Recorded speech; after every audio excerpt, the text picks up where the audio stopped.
She found a severed rat's head on her porch. Not just any rat, a massive one deliberately placed beside her morning newspaper with its dead eyes staring up accusingly. Carolyn Turner's stomach lurched as she realized this was no accident.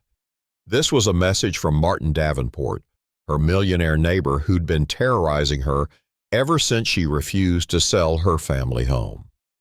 First the garbage dumping, then the noise complaints, now this. Her hands shook as she snapped a photo, knowing the police would do nothing. "Fine," she whispered, slipping on gloves to dispose of the grotesque warning. "You want a war? Let's see what happens when you mess with someone who has nothing left to lose." For 46 years, Carolyn Turner had lived in the same modest three-bedroom home on Oakwood Street. Built by her father with his own hands, it was the last original house on a block, now dominated by modern mansions and pretentious architectural showcases. To everyone else, it was an eyesore, a stubbornly middle-class home disrupting the neighborhood's multi-million-dollar aesthetic. To Caroline, it was the only place she had left of her parents.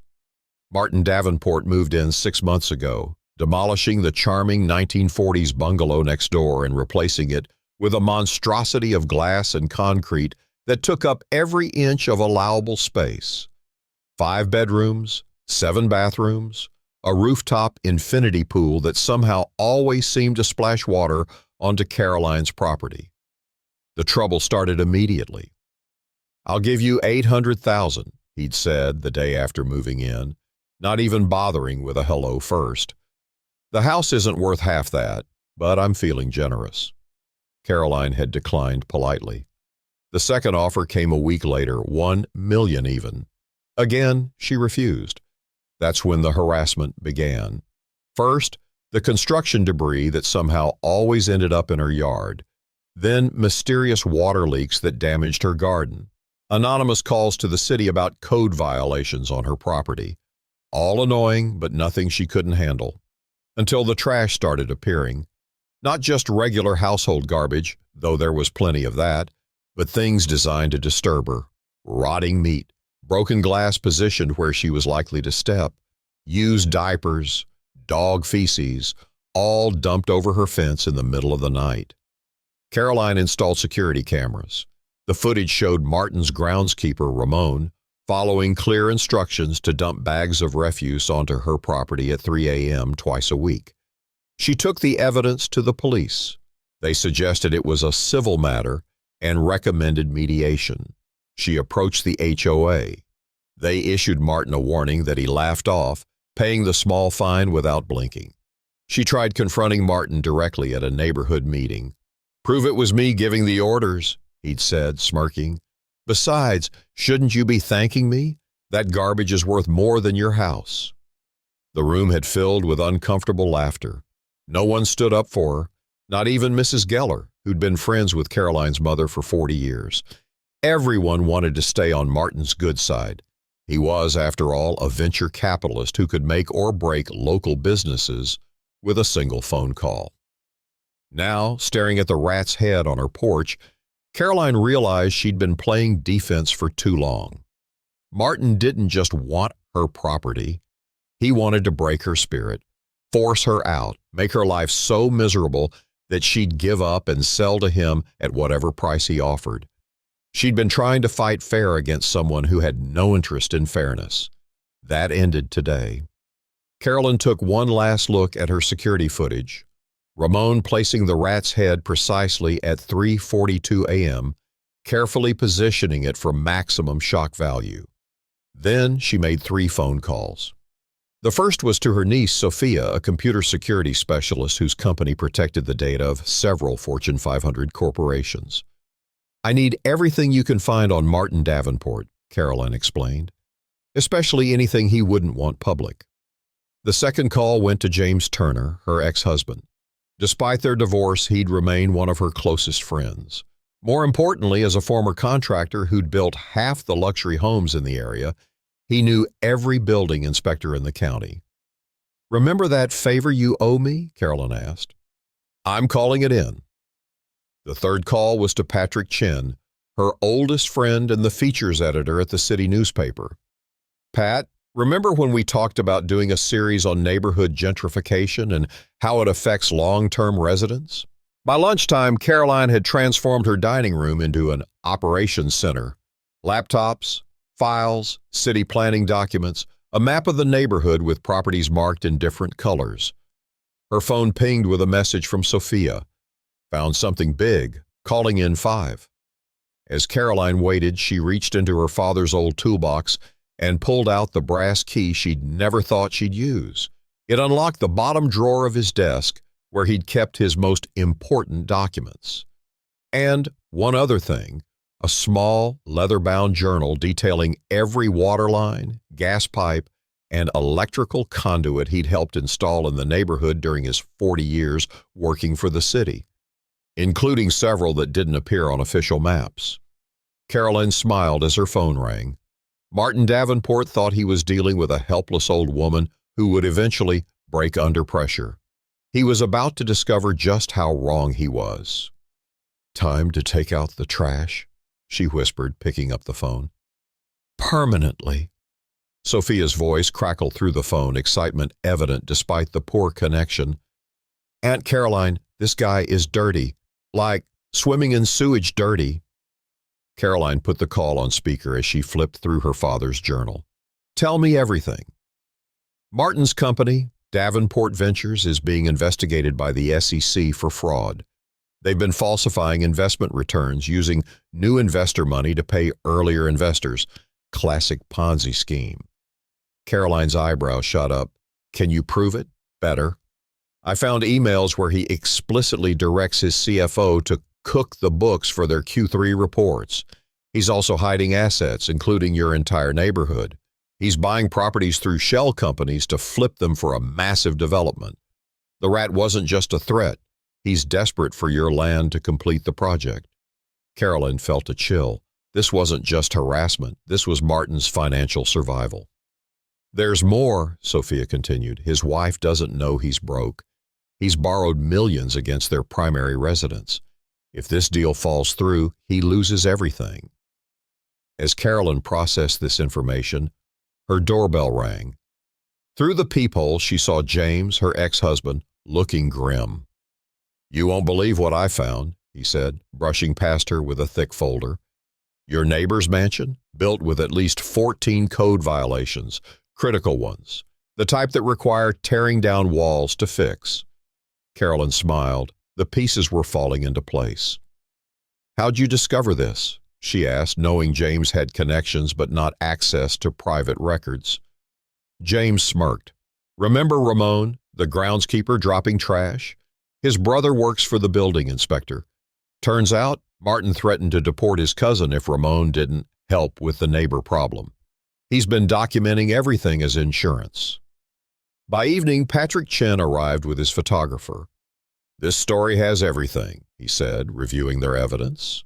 "Wealthy developer terrorizing widow, corruption, potential financial crimes. It's gold." "I'm not a widow," Caroline corrected automatically. Patrick shrugged. "Details. The point is, we can run this on Sunday's front page. Martin will be infamous by Monday morning." But Caroline wasn't satisfied. Public shame wasn't enough. Martin needed to feel what he'd inflicted. The violation, the helplessness, the disgust of having your personal space defiled. That night, after her friends left, Caroline studied her father's journal more carefully. Her finger traced a faded line marking an old drainage pipe, one that ran directly under Martin's new infinity pool.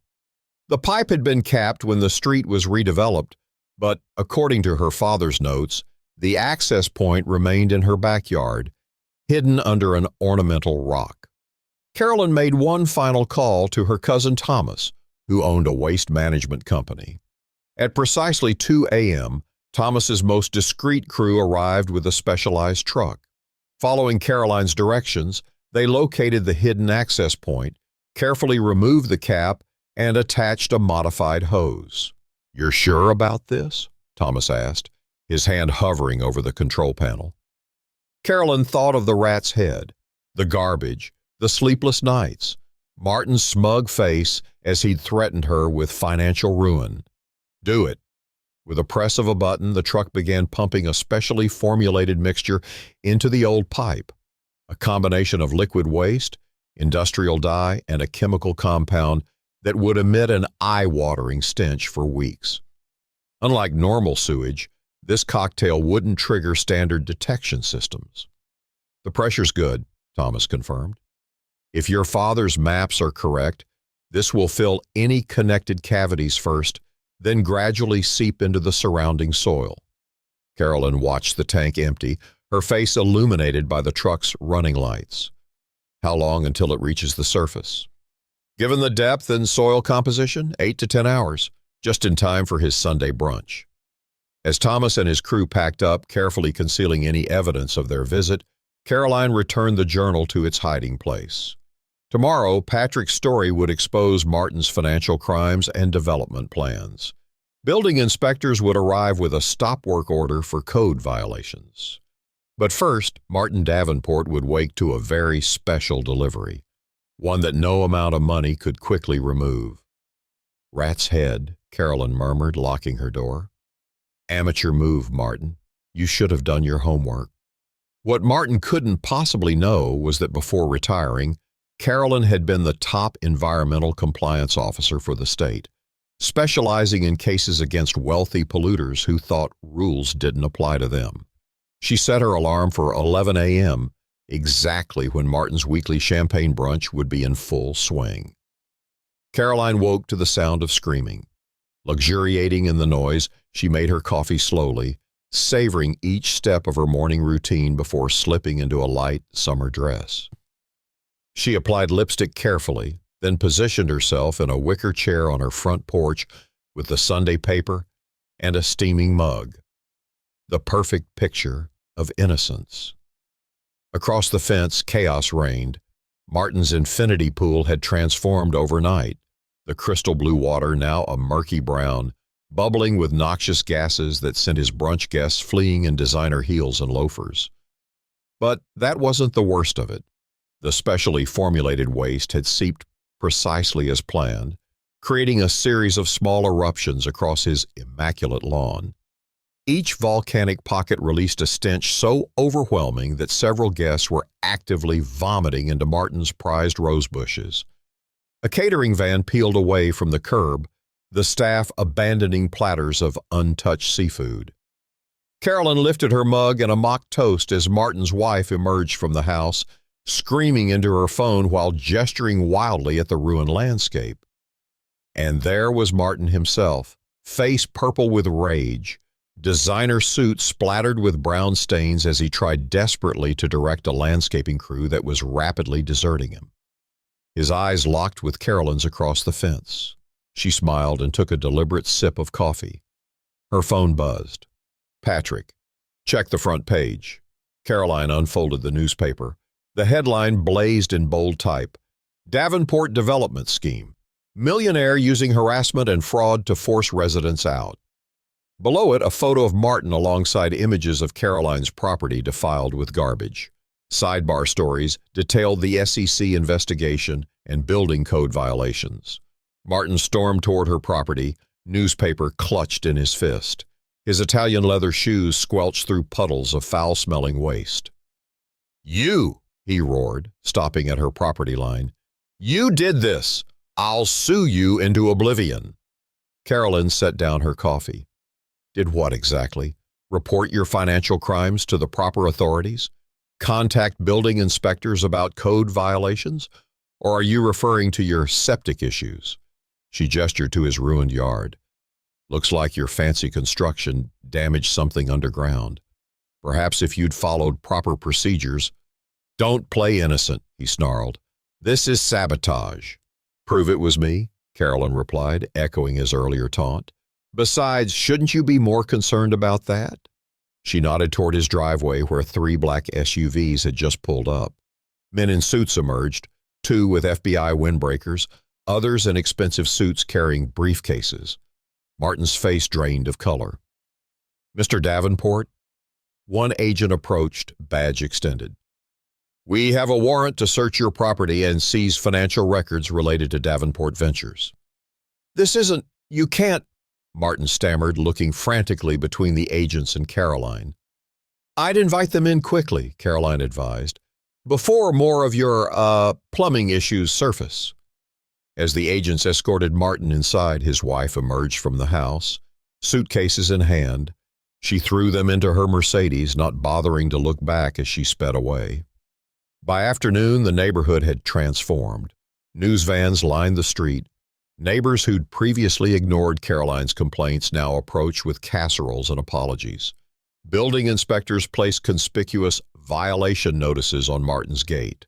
Mrs. Geller shuffled over with a pie. "I should have spoken up," she admitted. "We all should have." Caroline nodded, accepting both the pie and the apology. People like Martin count on our silence. By evening, the true scope of Caroline's victory became clear. Martin was released on bail but required to wear an ankle monitor. His assets were frozen. The development plan, which would have replaced the entire historic neighborhood with luxury condominiums, was exposed and halted. Ramon appeared at Caroline's door at sunset, hat in hand. "Senora Turner," he began, eyes downcast, "I came to apologize. And thank you. Mr. Davenport, he threatened my family." Caroline squeezed his shoulder. "I know. Your brother gave us everything we needed. The FBI, they offer me immunity for testimony. But my job—" "Thomas needs someone to manage his landscape division," Caroline replied. "Someone who knows every property in this neighborhood." Ramon's eyes widened. "You would do this? After what I did?" "Sometimes good people make bad choices when powerful men threaten them," Caroline said. "What matters is making it right." As stars appeared over the neighborhood that had been her home for nearly 5 decades, Caroline sat on her porch, surrounded by neighbors who'd finally found their courage. Martin's mansion stood dark and abandoned across the street, condemned notices plastered across its facade. The stench would linger for weeks. The investigation would continue for months. Martin's reputation was permanently destroyed. Caroline sipped her evening tea, satisfied. Some might call her revenge excessive. She called it justice. Because when the wealthy and powerful forget that actions have consequences, sometimes an ordinary woman needs to deliver a message they can't ignore. Would you have done the same in Caroline's place? Or would you have walked away? Comment below with what you would have done, and don't forget to hit that subscribe button for more stories about everyday heroes who refuse to be bullied by the rich and powerful.